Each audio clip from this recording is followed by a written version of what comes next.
રાજ્યસભાના સાંસદ તિરંગા સાથે ગરબે ઘૂમ્યા. ખેડબ્રહ્મા ઓપરેશન સિંધુના ગરબામાં દેશભક્તિનો માહોલ. સૈન્યના સન્માનમાં ગરબાનું આયોજન. રાજ્યસભાના સાંસદ સહિત સ્થાનિકો ગરબે ઘૂમ્યા. ઓપરેશન સિંદૂર હેઠળમાં ગરબાનું આયોજન કરી અને ગુજરાત રાજ્યમાં ઇતિહાસ રચાયો.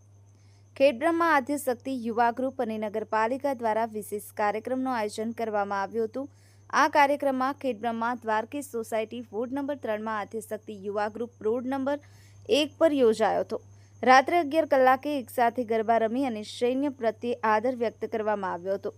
રાજ્યસભા સાંસદ રમીલાબેન બારા આ કાર્યક્રમમાં વિશિષ્ટ અતિથિ તરીકે ઉપસ્થિત રહ્યા હતા.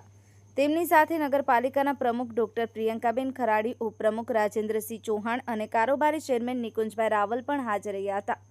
આ ઉપરાંત ખેડૂતોમાં તાલુકા સંગઠન પ્રમુખ હિતેશભાઈ પટેલ, શહેર સંગઠન મહામંત્રી ચેતનભાઈ મોદી, જિલ્લા પંચાયત સદસ્ય હિતેન્દ્રસિંહ ચૌહાણ અને વેપારી મહામંડળના પ્રમુખ વિજયભાઈ ચાવડા, ગગાભાઈ સિંધી તથા નગરપાલિકાના કોર્પોરેટરો, વિવિધ મોરચાના પદાધિકારીઓ, કાર્યકર્તાઓ અને સ્થાનિક આગેવાનો સહિત મોટી સંખ્યામાં ખેલૈયાઓ ઉપસ્થિત રહ્યા હતા અને દેશભક્તિમાં ગરબે રમી અને ઝૂમી ઉઠ્યા હતા.